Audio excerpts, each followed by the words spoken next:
Dawnie Walton was formerly an editor at Essence and Entertainment Weekly.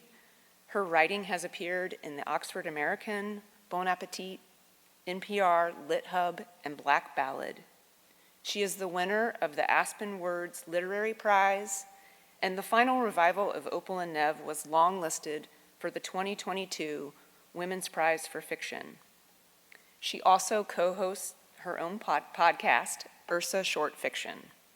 We are honored to have her with us tonight. Please join me in welcoming Dawnie Walton.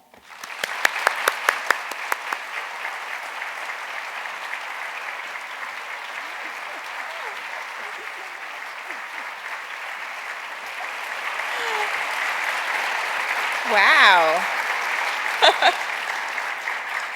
All of you are here to see me? Wow, I feel kind of like a rock star right now.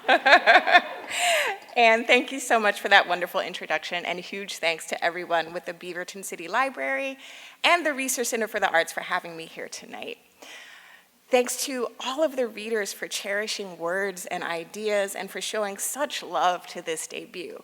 It's been nearly 2 years since this book was published and 10 since I wrote Opal's first words about her childhood in Detroit. And so it's very humbling that all this time later, through these sometimes dark and distracting days, my fictional proto-punk queen is still making some noise. I also want to say that it feels like a full circle moment for me to be back in the Pacific Northwest, and specifically the greater Portland area. For 2 years in the last gasp of the 1990s, I worked as a copy editor and page designer at the Oregonian. That's me in the middle. On the fellowship's brochure, bright and starry-eyed. I'm there with my fellow fellows, Jackie and Stephanie. In that time, I learned so much about newsrooms and team coverage. And in my off time, I also had a lot of fun. I remember countless group hangs at various McMinimans locations, trying to learn to love Hefeweizen. I saw Sinead O'Connor, Sarah McLachlan, and Erica Badu at Lilith Fair in Providence Park, though I think it was called something else then. I traveled with friends to Bumbershoot in Seattle and cobbled together the craziest itinerary of They Might Be Giants, Yo La Tengo, and Slater-Kinney. I spent Sunday nights trying to swing dance at the Crystal Ballroom. Does anyone remember when they were doing swing dancing on Sundays? In other words, Portland was a great place to enter my over 21 era. So it feels really good to be back literal decades later after achieving something that my 21-year-old self only dreamed of. And I'm so happy to have many old friends here in the audience tonight. I'm asked a lot what it's been like to have a book out during a global pandemic. In March 2021, we were still 100% on Zoom, and I did my first book signing at an empty green light bookstore, scribbling my name across stock before opening hours. Not exactly the picture in my head when I dared to dream about becoming a published author. And yet, in some ways, I think the book resonated with many readers precisely because of the fact we were in isolation and missing so much. Among my favorite comments about Opal and Nev was that at a time when gathering in appreciation of music was not possible, when concert tours and festivals were canceled and clubs shut down, this story placed readers inside those communal experiences again. That was an unexpected power I think this book had, unlocking for people, especially those who were young in 1971, a nostalgia for the moment they discovered the music that changed their lives. For that visceral feeling of screaming in a throng of passionate fans and adoring someone you don't even know, to the point that you consume records and magazines and t-shirts and posters and everything about your idol you can get your hands on. So I'm Generation X. I was born in 1976, 5 years after the height of the fictional Opal and Nev and the showcase concert that launches them into the headlines. And I came of age in the early and mid-1990s, a different era of rock and roll run by skater boys and riot girls. The Opal and Nev I wrote are close to my parents' age, not mine, and yet writing this novel unlocked a certain nostalgia for me too. Just like my character Sunny discovering Opal and Nev on a record player at a branch of the public library, I recall feeling certain music inside my body, like a building scream, like a dare. The fight or flight response Sunny describes when hearing Opal and Nev is the same feeling I had when I came home from school one day, turned on MTV, back when they played videos, and saw Nirvana's Smells Like Teen Spirit video for the first time. Who was that scary guy in the striped t-shirt with the shroud of blonde hair? What was that A symbol on the cheerleaders' uniforms? Why were those kids thrashing in the school gym, and why was I so drawn to them? A lot of this novel was an exploration of what I missed about being very young and passionately into music. I thought with a twinge in my chest of my college years, of Tuesdays spent at a shop in Tallahassee, Florida called Vinyl Fever. By the time I came through, Vinyl Fever no longer sold vinyl, of course, but on Tuesdays the staff made all the new CD releases available for listening. I thought about that and about the used section too, flicking through bins of jewel cases in search of gold. I thought about the agonizing choices forced by whatever little bit of money I had in my pocket, and about going home to pop my selected treasure into my shelf stereo system, and about clutching the art-filled lyrics books as I listened. And I thought back to the years before that, to Friday and Saturday nights I spent at the all-ages alternative rock club in my hometown of Jacksonville called Einstein A Go-Go, where I found myself mingling inside a thrilling subculture of punks, goths, ravers, shoegazers, and 24-hour party people, where we danced like weirdos in front of a blaring wall of speakers and scribbled our song requests onto scraps of old concert flyers and slipped them inside a mailbox set up by the DJ booth. These were the years when music engulfed all the senses. Can you pick me out, by the way? And when your genre of choice had a bearing on everything, your friendships, your style, your worldview. But nostalgia, I have learned, can be complicated. There's a shimmer to certain memories that reminds you they're not all the way real, that sometimes they're not to be trusted. Yes, I loved this music and these subcultures, but the older I get, the more I realize what a problem it was that I rarely saw reflections of myself in them. Yes, I love the deep connection I felt to outre forms of music, but looking back, it bothers me that my love of them seemed to define me in some way, seemed to spark others' preconceived notions around who I was and how I chose to identify. My personal memories tied to music grow more nuanced over time, and that tempering effect in part inspired the emotional journey that the journalist character, Sunny, goes through in the novel. But when it comes to Sunny's subjects, the reunited celebrities, Opal and Nev, I was thinking a lot about image and how it's molded by our collective memory. 5 years before I started writing this novel, I worked as an editor at Time Inc., which no longer exists, sadly. And tapping into collective memory was part of my job. Starting in 2008, I was deputy editor for the new Life.com, the digital rebirth of the classic American photo magazine. We were focused on photography and remembering watershed moments and movements through pictures. Sometimes this meant curating iconic life photos from, say, Woodstock, when the 40th anniversary of that iconic festival rolled around. Other times that meant putting current events in historical context. Had Life.com existed today, for instance, we might have put together a photo essay of archival images illustrating everyday life and culture in Ukraine as the nation fights to maintain its independence. Anyway, working at Life.com set the groundwork for so much of the thinking and the writing I would do for Opal and Nev. Early on in developing the novel's plot, I knew exactly how my oddball rock stars would rocket to fame through a news photograph that captures the country's imagination but has a more complicated backstory that the journalist character slowly reveals decades later.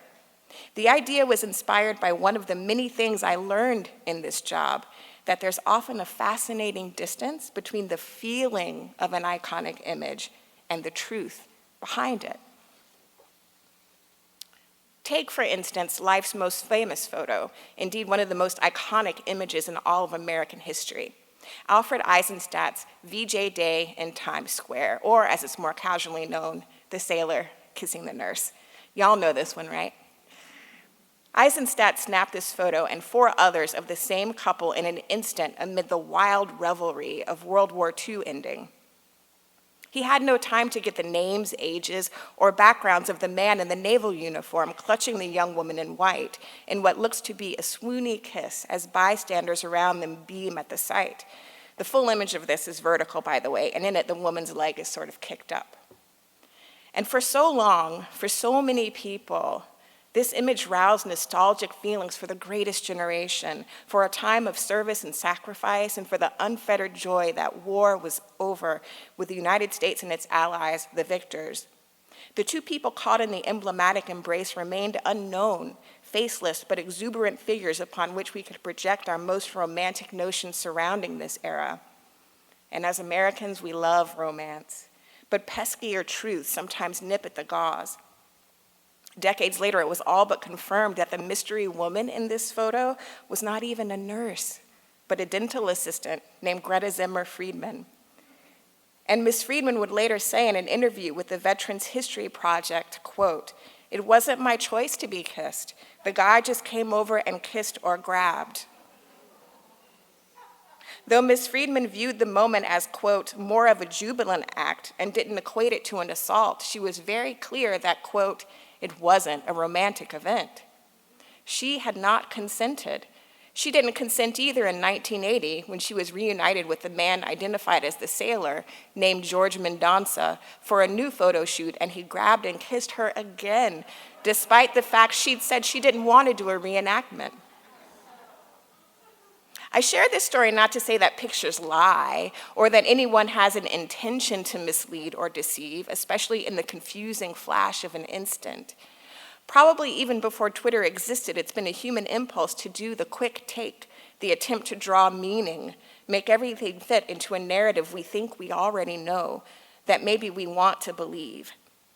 But time is the gift that provides a new lens, a richer perspective, a reveal of all the little details that make up the full picture while leaving room for the idea that, as Opal's friend Virgil LaFleur puts it in the novel, many things can be true at once. I can't tell you how many times that we, the editors of Life.com, called in from a storage facility in New Jersey boxes containing decades-old photo shoots. We were in search of treasure, not only potentially unpublished gems among the rolls of film that we might share anew with the world, but notes from the photographers themselves shedding light on their assignments. How I loved reading these missives from the past, typewritten on onion skin. Sometimes they were extensive, like Eisenstadt writing page after traumatized page about his experience in Cuba with Ernest Hemingway, who at the time of that 1952 shoot was on the brink of winning a Pulitzer and the Nobel, and who was also, Eisy noted, frighteningly intoxicated from sunup to sundown.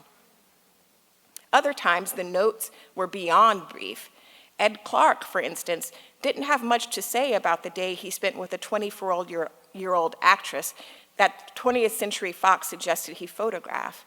In 2009, pulling out of that box Clark's contact sheets, my eyes nearly popped out of my head, taking in the young and luminous blonde woman striking poses in a beautiful wooded area. But Clark had left the barest information: Marilyn Monroe, Griffith Park, 1950. Here was my understanding superimposed atop Ed Clark's. Here were two things true at once. Here was an icon for the ages, and here was yet another studio starlet. Knowing that moments frozen in the past had the potential to take on new or revised meaning over time, I started looking at pictures in a different way. When building my fictional celebrities, I looked into the real faces of the famous and wondered what they might be thinking and feeling in the moment of the shutter's click, and what had led to the moment in the first place, and what would happen later. So many of these pictures were ripe for musing. Take this one of Ingrid Bergman, snapped during the making of the movie Stromboli. Here the film star is on location on the Italian island on a bright day cool enough for the pale sweater she wears. Notice her eyes, cast down and cut away from the camera, her lips slightly parted. Notice she is not smiling. Notice in the background, watching her from a distance, the three women standing in triangular formation, wearing dark dresses and head coverings, their faces out of focus. Notice the stone wall behind them, nearly as tall as they are. On its own, this photo is compelling and gorgeously composed. Now let's add the context surrounding it. This photo was taken by Gordon Parks in 1949. This was the year Bergman's career got mired in scandal for the fact that she'd left her husband and young daughter to pursue a love affair with Stromboli's director, Roberto Rossellini. During production, she'd get pregnant with Rossellini's child, and in a few months' time, a sitting US senator would denounce her as, quote, a powerful influence for evil, having, quote, perpetrated an assault upon the institution of marriage. I look at the photo again, and all of a sudden I'm seeing new things in it. A million provocative questions spark in my head. Are the women in the background of this photograph starstruck bystanders or disapproving nuns? Are their fuzzed out faces smiling or sneering? Is Bergman's expression and its refusal to look into the lens one of shame or of defiance? And could it be that Gordon Parks, life's first Black staff photographer, and no doubt often, frequently the target of open stares, empathized in some ways with his subject? This is the kind of photo that I love to dream into, and that inspired the fictional photo at the center of Opal and Nev, showing the duo escaping the deadly scene at Rivington Showcase. I imagined a beat-down Nev carrying on his back a screaming, mohawk-wearing Opal. It's an evocative visual debated by Oral's magazine staff 45 years after it snapped, a Rorschach test, Sonny calls it, for how people might feel about its subjects.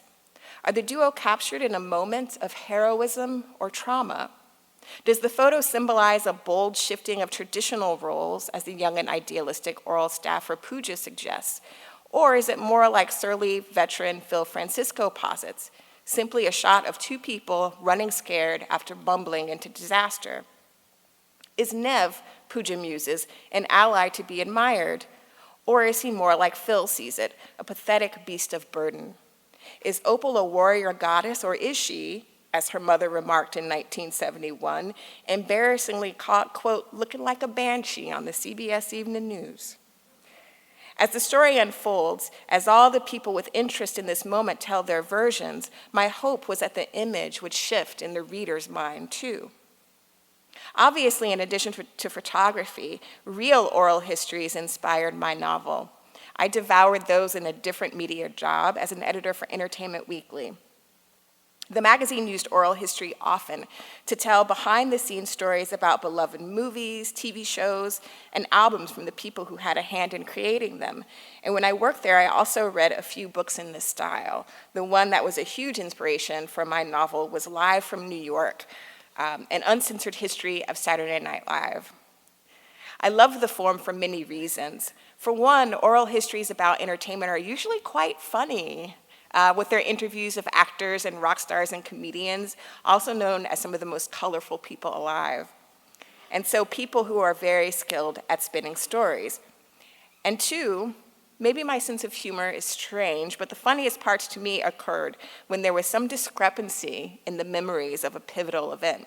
When you have one person on the record saying very adamantly, it happened X way, I'll never forget it, and then you have another saying, that's not quite right, it was more like Y. Now, does that mean one person's totally lying and the other one's totally telling the truth? Not necessarily, but for the reader, it creates an interesting puzzle to solve, as well as the understanding that people's memories are colored by the larger stories they're desperate to express. I filled Opal and Nev with such moments, and not always between clear adversaries. Near the beginning of this story, there's a moment described two different ways by sisters Pearl and Opal, who at times have a fraught relationship but do love each other. The moment is regarding the night in 1970 that Howie Kelly of Rivington Records approaches odd bird Opal about joining his label, thus passing over the prettier Pearl.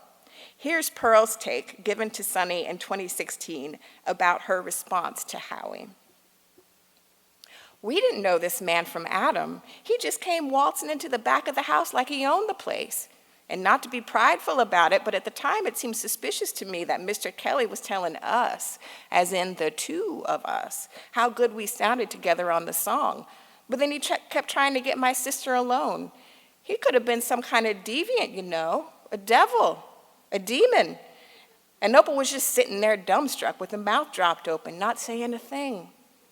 I just wanted to know if he was on the up and up because people could be so cruel to Opal. In the moment, it seemed reasonable for me to make sure this wasn't some kind of a sick joke. I just asked him, are you kidding? Now here's Opal on the same moment. 5 words that changed my whole life. Do you have representation, sweetheart? Obviously, all these years later, Howard Kelly is not among my favorite people on this earth. But that night, when he asked me that question, and then fished out that official business card that said Rivington Records, New York City, darling, in my mind, I was losing it. On the inside, I was screaming. I was doing cartwheels down the center of the street. All that goodness and joy was happening in my head, and then Pearl almost ruined it. You must be kidding me, is what she said. I guess that was to ensure that all was right with the world, that she was going to be the main attraction, that I was the freak at the sideshow. So who's right? What were the exact words said that night? I wrote the thing, and I couldn't even tell you. The interesting piece for me was that the reader would decide which version is more accurate based on what they've read about these 2 characters up to that point. But here we also glean 2 things that are both true through the context of the telling. Pearl was hurt, and Opal was too. Now, splice colorful interviews with nostalgic images, and you get another storytelling form that hugely inspired me, the documentary film. I'll talk about 2 that influenced Opal and Nev so much that the novel would not exist without them.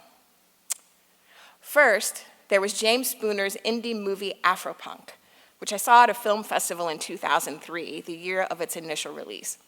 I was 27 years old at the time, and to my mind, I'd long since figured out my identity. My undergrad experience at an HBCU, Florida A&M, had been instrumental in helping me reconcile the pieces of myself that I had once been led to believe were incongruous. Of course I knew, by age 27, that I could love weird rock and still be Black. Of course I'd learned that it was in fact Black artists, including Big Mama Thornton, Little Richard, Sister Rosetta Tharpe, and Chuck Berry, who'd invented rock and roll in the first place. And yet sitting in that movie theater, hearing the personal stories of young brown-skinned punk and hardcore fans, I found myself on the verge of sobbing. Never before had any art so specifically seen me. In the fans James interviewed, I recognized their love of the music, yes, and the reasons why its raucous aesthetic appealed to them.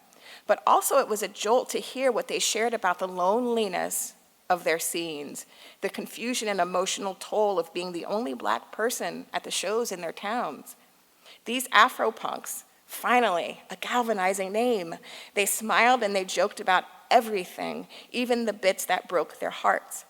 And I recognized their rueful laughter, their shrugging off of the disappointing and downright offensive things that some white people in their orbits could say. Before Afropunk, I hadn't quite known there was a movement simmering, so many underserved Black fans of rock. In fact, that not long after the documentary made its rounds on the festival circuit, a digital message board community to connect them popped up. By then, I'd felt too old to participate actively, but I certainly lurked on this alternative Black planet like a nosy big sister, happily watching bonds form and loneliness dissipate. And then one day I was walking through my old neighborhood in Brooklyn in 2005, near the Brooklyn Academy of Music, and stumbled upon the small stage and skate ramps that made up the first Afropunk festival. Today, Afropunk is different, tweaked from James's original vision and purpose. It's a pretty commercial endeavor now, a global brand with festivals everywhere from Brooklyn to Paris, and 1.1 million followers on Instagram. But what a revelation Afropunk was at even a fraction of the size. Not necessarily the genesis of Opal, but the beginning of her possibilities. It would be another 10 years before I'd see the documentary that fixed Opal in my mind for good. 20 Feet from Stardom, directed by Morgan Neville, was about background singers, most of them Black women, who had contributed vocals to some of the hugest pop and rock hits of our lifetimes, but had struggled to forge their own solo careers. Most folks who've seen this movie remember it for the story of Mary Clayton, whom the Rolling Stones roused out of bed late one night and asked to come to a recording studio in LA.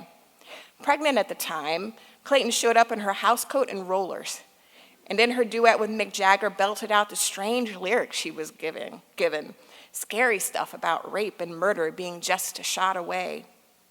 Without her voice, 1970s Gimme Shelter would not have the same emotion and urgency, would not conjure the darkness and volatility of the Vietnam era.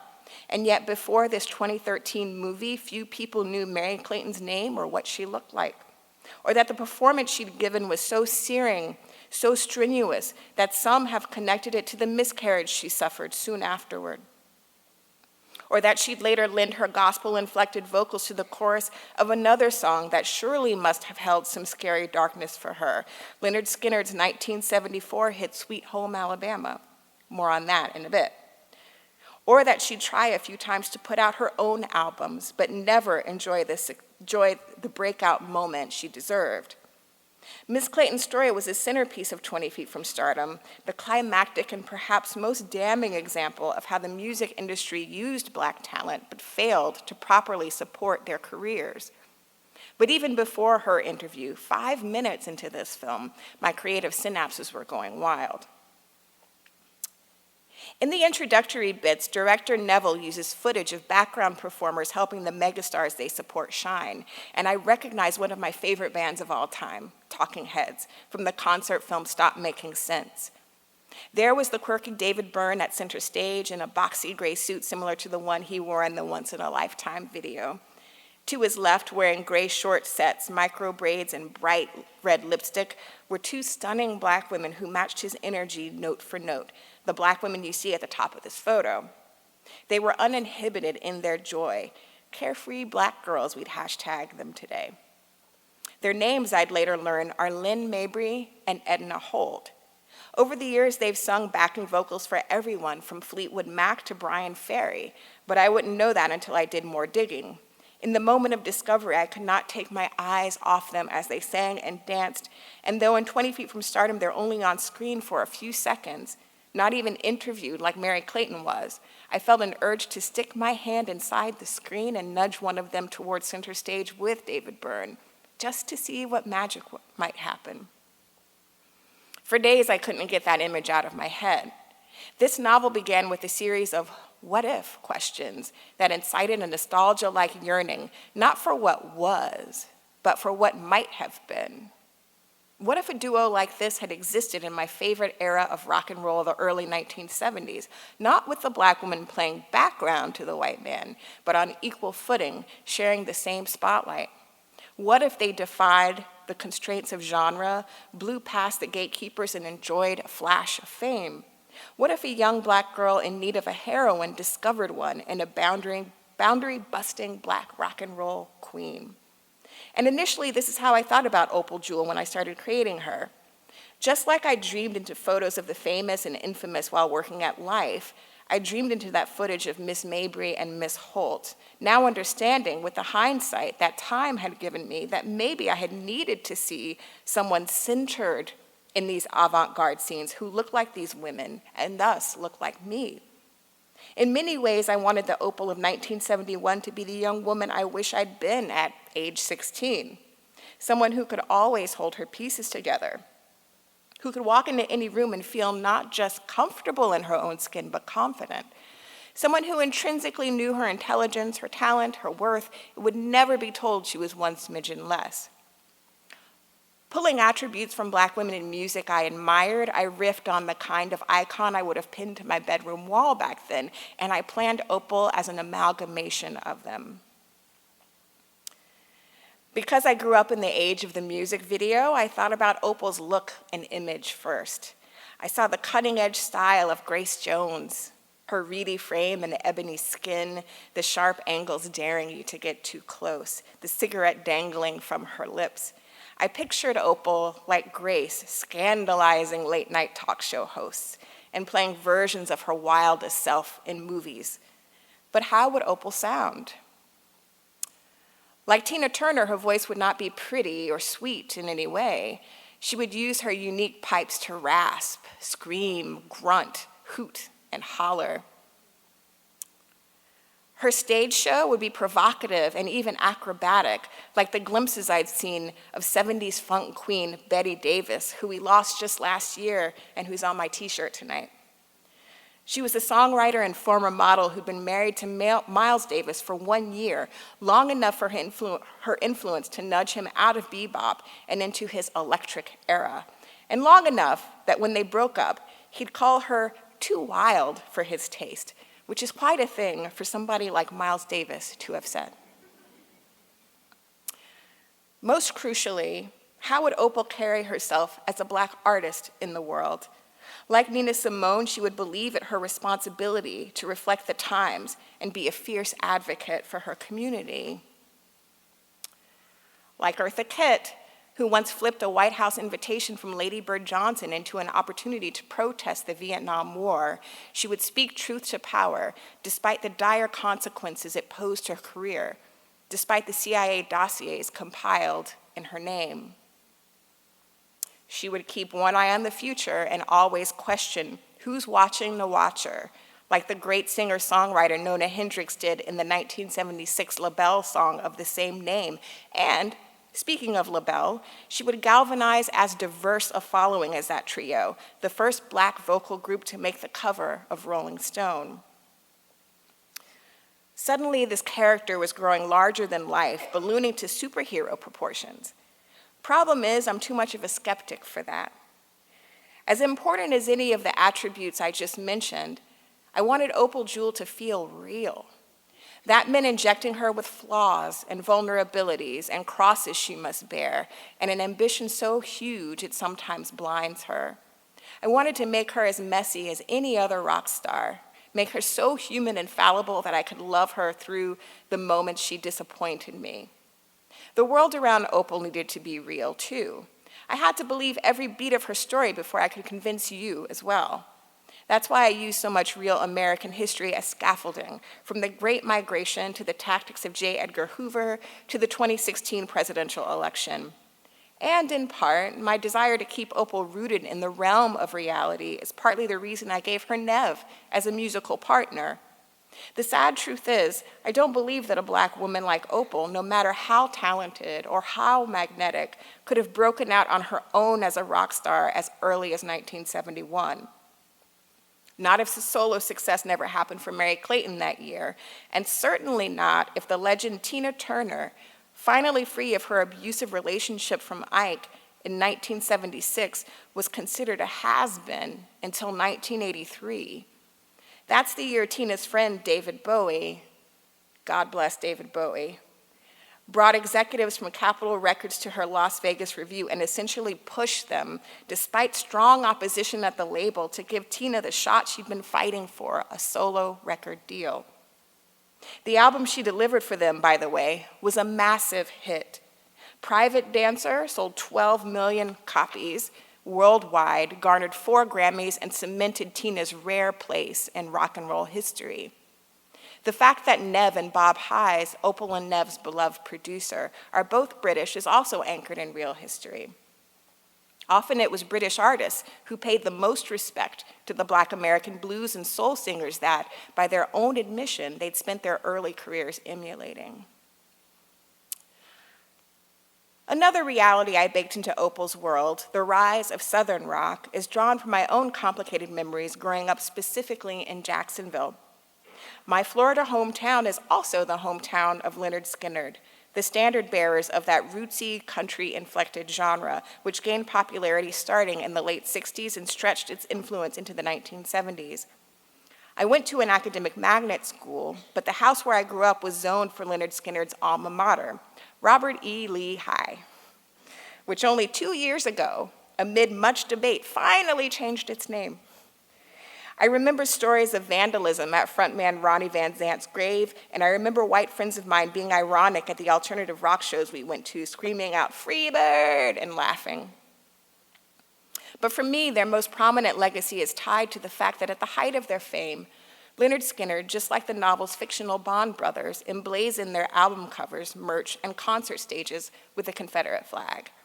And if ever there was a symbol in US history meant to alienate and scare someone like Opal, like Jimmy, like me, it was those stars and bars. I remember seeing that triggering symbol everywhere in Jacksonville, including on Skinner bumper stickers and vintage concert tees. Even now, decades later, it's hard to see it without hearing in my head the opening guitar riff of Sweet Home Alabama. But I remember seeing the flag too in a completely different context in the summer of 1997. I was on a road trip with a friend heading to a big alternative music festival, and we blew a tire on the freeway. We got towed to a tiny auto body shop that, I noticed as soon as we walked in, was plastered in Confederate flag paraphernalia. The men who I assumed owned the joint were quiet and glared at me. My blood ran cold because I wasn't anywhere close to home. I wasn't in Alabama, wasn't in Florida. My friend were in the Pacific Northwest. We were driving from Portland to Seattle on that trip to Bumbershoot I mentioned earlier. This was the moment I realized that the defenders of the flag as merely a symbol of Southern history and heritage had been lying to me. If I was 3,000 miles away from the South, how could that possibly be true? I didn't know the phrase back then, but this was the day I learned in action the concept of a dog whistle. And this particular dog whistle has traveled through place and time, clear across the country to rural Washington state, and inside the Trump rallies Opal mentions in 2016, and all the way to January 6, 2021, when the insurrectionists who hailed from every state in this country waved that flag through the halls of the US Capitol. But like the novel, I want to end this talk with a different focus. Since this novel was published, I'm still to this day learning about Black women who were either marginalized or totally erased from the rock scenes they helped to develop. While Opal and Nev was still in proofs, my husband shared with me a profile published on a punk website in 2021 about another Black woman rocker named Tina Bell, a Seattle native who fronted a pioneering grunge band called Bam Bam in the 1980s, but was cut out of the whole Seattle sound conversation that centered Pearl Jam, Nirvana, and other bands she'd clearly influenced. Bell died of cirrhosis in 2012, just 55 years old, after her failure to launch led to a long struggle with depression and alcoholism. And this is Q Lazarus, a Black New Jersey native born Diane Lucky who crafted a goth classic with the song Goodbye Horses. Her story sounds more fictional than Opal's. Diane had been a taxi driver trying to get signed when she picked up Jonathan Demme, the film director, in a snowstorm sometime in the 80s. Demme loved the music she was playing on the ride, and when he found out it was her demo tape, he instantly became a huge fan. Before his own death in 2017, Demme tried to be an ally. He used Q Lazarus songs in 4 of his films, most famously in The Silence of the Lambs. Despite all this, Diane never got signed to a label recording deal, and reportedly was told by industry execs she wasn't marketable because of how she wore her hair. She had locks, like me. She died last summer, 61 years old. I hear these stories and they put an ache in my heart, especially considering that by the time I learned about Tina Bell and Q Lazarus, they were gone. The stories make me angry, too, to remember myself as a young woman in the late 80s and early 90s, hungering to experience even just a few artists like this. In a time before YouTube and streaming services democratized music and the means of distribution, in a time when short-sighted and often racist music industry executives could make or break someone, it seems that the industry would have me believe that these women didn't matter, that they didn't even exist, when the truth was they'd been right there grinding all along. But here's what's happening now. As American mythologies have undergone some much-needed revision as we reckon with the history of systemic injustice, so too are we squinting at the biases of a culture that has traditionally shut out these artists. It's taken decades and an entire digital age to get here, and not everyone is coming along. But there is a new generation of fans and a few passionate music journalists who are unafraid to challenge our collective memory and are redefining what rock and folk and country look like. They're sharing these stories more widely in hopes that such talent will not slip through the cracks again due to knee-jerk, race-based categorization. The inroads are incremental, but they mean a lot. In 2021, for example, Tina Bell's story was amplified on CBS Mornings, tied to a recent Seattle concert in her memory featuring members of Pearl Jam and Fishbone. Chatter about Q Lazarus' life and impact lit up my Twitter feed last summer, along with the news that a documentary about her is in the works and set for some time this year. There's serious academic work, too, including 2020's excellent book, Black Diamond Queens by Maureen Mann, a jaw-dropping, meticulously researched history published by Duke University Press. It shines a light on the little-known musical contributions of African-American women to rock and roll. But this moment of recognition is not just about history or posthumous praise. I'm in awe of the Black women artists blazing trails right now in all kinds of genres that might have been previously closed to them. Perhaps the best known is Brittany Howard, who makes hard-charging rock and roll with her band Alabama Shakes, riffs on folk with Bermuda Triangle, and as a solo artist goes musically wherever her heart takes her. At 2018's Rock and Roll Hall of Fame ceremony, Howard delivered the performance of the night as she inducted, at long last, the rock innovator and originator, Sister Rosetta Tharpe. 3 years later, I cheered when Howard won the Grammy for Best Rock Song for a tune off her solo album, Jamie. Along with Howard, today I can rattle off the names of many Black women busting out from the margins in a variety of genres. Valerie June, Santa Gold, Leanne LaHavis, Shingai Shiniwa of the Noisettes, Kimberly Nicole, Tamar Khalil, the rock trio Big Joni, and the country trio Chapel Hart, and an artist I had the pleasure of meeting last summer as we both talked about our work at the Chautauqua Institution in Western New York, MacArthur genus Rhiannon Giddens, who said, "There's so much waiting for us as we look at trying to reclaim this history for ourselves." She said that in her talk before performing a mind-blowing set of everything: folk, bluegrass, gospel, Celtic music, and more. And if that wasn't exciting, if that's not exciting, if that's not a nod to the future and the faith that keeps Black artists going, then I don't know what is. Thank you all so much for listening.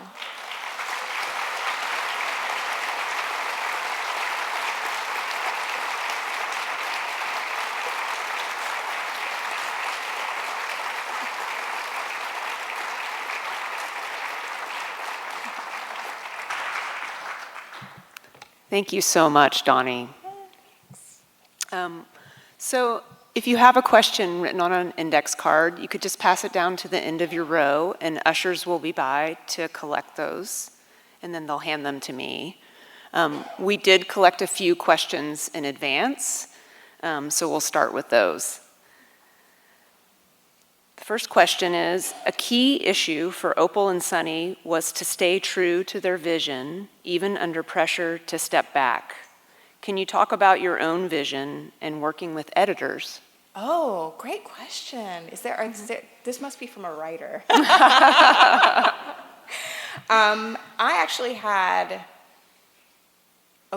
I had a really great experience, but I think that was for a few reasons. I finished this book when I was in graduate school. I kind of quit my life for this book. I was 40 years old and decided that I wanted to put my whole heart in it. And I went to the Iowa Writers Workshop to finish what I had started. And one of the first writers who came in to do a talk and meet with students was No Violet Bulawayo, who at the time had a book called We Need New Names. Her new novel is called Glory and is very great. But, we kind of asked her, what's your general advice about, the publishing process? And she gave me the best piece of advice I've ever gotten, and I pass it along to every writer who is sort of in the generative stage, which is, don't show it to anyone in publishing. Don't try to get an agent. Don't try to get an editor until you've finished a draft that you're happy with. And that's because you don't want other hands getting in the story when you're still trying to learn it yourself. And so even though that was very difficult, because of course it's a weird relationship you have with agents where in reality, they work for you, but it feels like such a long shot to get one that you feel almost desperate in some ways. But I really did resist that urge, and what that did for me was it helped me to be very confident in this story and to understand why I made certain choices. And so when I did do the agent and the editor thing, I was very easily able to parse what I was willing to do and what I wasn't. And I was very able to articulate the reasons why. And so my editor would ask questions, can we cut this part? And I would very confidently say back, no, because it sets up that. And she would be like, oh, okay, that makes sense, So it was very much a process of being very certain about what it was that I wanted to say, and really understanding the story and the characters to the point where I could very logically explain why I had done things certain ways. That doesn't mean that there was lots of editing. I did, with my agent, 2 major drafts, reworking the whole second half of the book. But those were based on notes that he gave that made sense to me, that were sort of honing into what I was really trying to do with the book. And then with my editor, we did maybe 3 rounds. So it's lots of editing, but it's being very clear about your intention and how, and the note you want the novel to end on. I hope that made sense. Okay, the next question is, the way you wrote the book was so realistic that I had to remind myself several times it was a work of fiction. I personally also had this experience. Did you have to get permission from the famous people you quoted in the book? And have you heard anything from any of them in response? To my shock, I did not have to get permission. I think it is sort of in the realm of, there's a section of the book where I'm kind of fake quoting people, like Gloria Steinem and Quentin Tarantino and all these figures. And I was very nervous about that part. Quentin Tarantino does not come off well. But I think it sort of lives in the realm of satire and public figures. And then the rest was just sort of history, it's historical fiction to kind of integrate real things in the book. I haven't heard from anyone that I put in the book, but I have heard from Lynn Mabry and Edna Holt, who both reached out to me because I talked about them a lot, the women who toured with the Talking Heads. And they were both lovely, and I was I died to be in touch with them. And I also, I did a virtual event with Nona Hendricks, which was just beyond amazing. Yeah. Yeah, that sounds pretty amazing. Okay, what parts of the book were the hardest to write, and was there ever a point when you got stuck in your writing? Yes. So I'm the kind of writer where I just have a very loose outline, but I want the story to always feel organic, so I'm always throwing the outline out the window and just kind of going where I feel like the story wants to take me. And there was a moment when I was writing the showcase scene, which was difficult from a technical standpoint to get the blocking right, and doing diagrams and everything. But for people who haven't read the book, I will not spoil it, but there is a huge record scratch moment that ends part 1. And that moment happened, I was just writing along at my big desk in Iowa that had a big picture window out the front. And I wrote those words that Chet Bond says, that bombshell that he drops, and I sat back and went, oh. Because I did not know that he was going to say that. I didn't know that happened. And then I was stuck for months because it felt right, but I didn't know how to get out of it. I didn't know what it meant. I didn't know how Sonny would react, how Opal would react. All those things had to sit on my soul. And I took a semester off from the novel. I started writing short fiction instead, just trying to like let it lie. And eventually it came back to me. But I did like, the first half of the book is really close to like first draft that I wrote with some cuts. The second half was like all over the place. Like the second half was revised and revised and revised to get right. So that was the hardest thing, was like figuring out the fallout from the showcase. Yeah. It's actually a perfect segue to the next question, which is, how do you want people to think and feel about Nev by the end? You know, a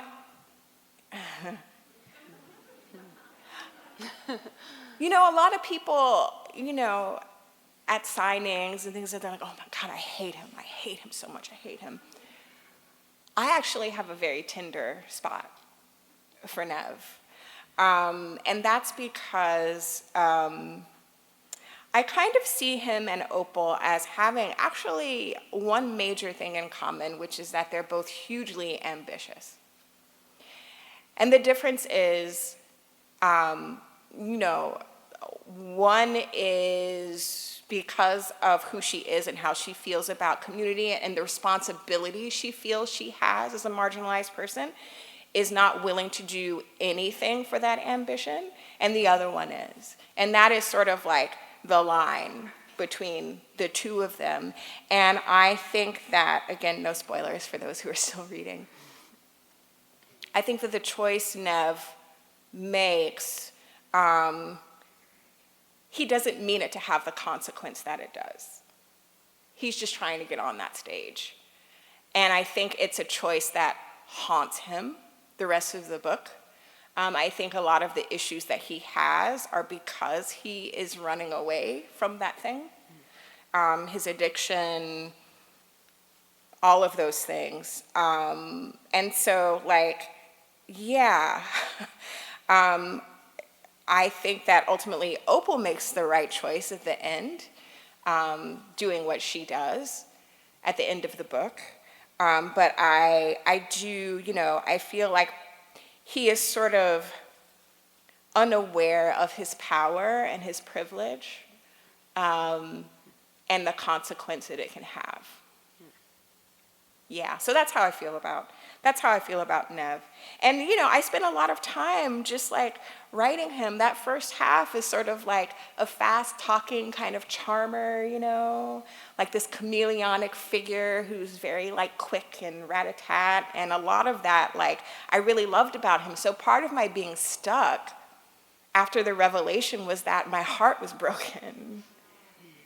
And if anyone has ever loved an artist and been deeply disappointed by that artist, by what they do in their real life, that's what Nev was getting at for me. Yeah. Okay, the next question is, are you a musician, and did you write the songs with music in your mind? No, I'm not a musician, other than the handful of piano lessons I took at 9 years old until I broke out in chickenpox before a big performance, and that was the end of the piano for me. I've always just been a music fan, and so I kind of get away with not really writing about music technically in the book, and instead I write about it from the fan perspective. I pay a lot of attention to how I feel in my body when I hear music that I really love, and so that's how I wrote about music, was through that lens. I did kind of write full lyrics for a couple of the songs, even though you get snippets. I couldn't write the music. I could only kind of imagine a little bit, But wouldn't that be cool to work with some musicians to make those songs? It would be cool. It would be. I think we're all wishing that we could Spotify Opal and Nev and hear their music. Okay, we have this big question. How did you decide to become an author? Oh. Writer. Oh my gosh.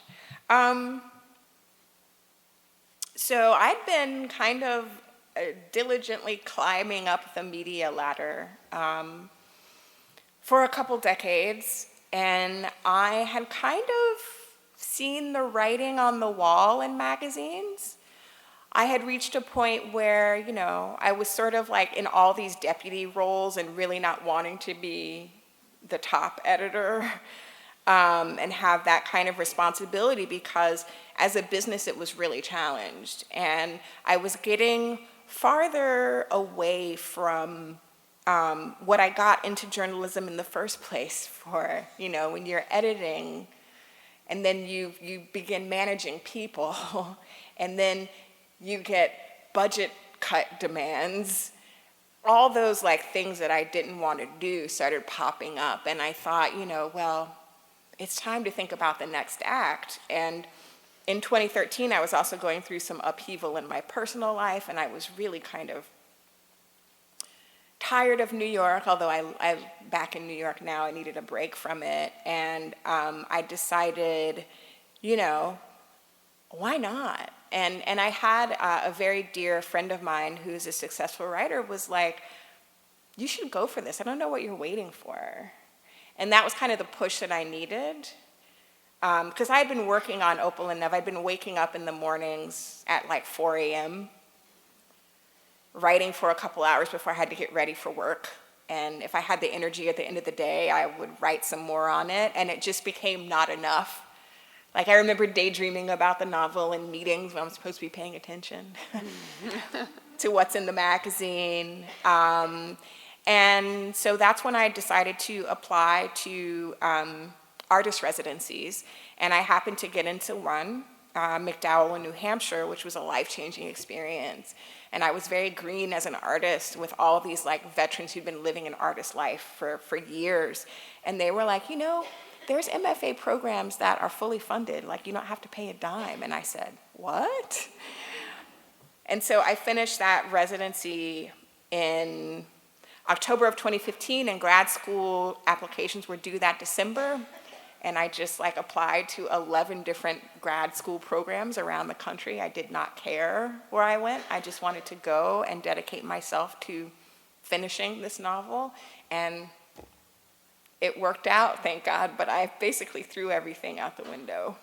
And that's how much I believed in it, and I felt like I had to do it, and I had to give myself that shot.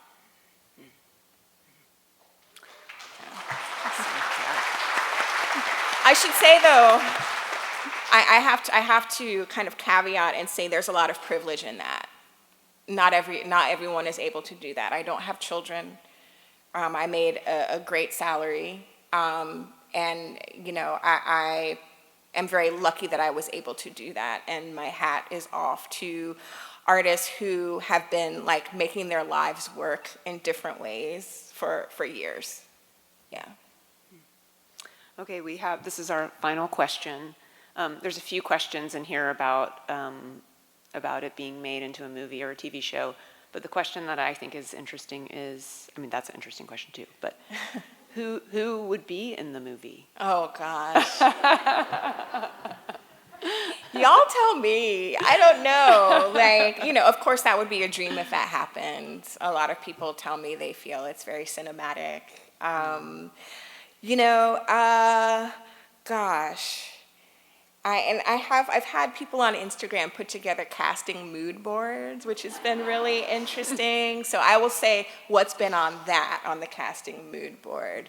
I've gotten somebody did counterintuitive casting, and they were like, you should cast Janelle Monáe as Pearl, which I thought was fascinating. Oh, interesting. Really interesting. I get a lot of Billy Porter for Virgil.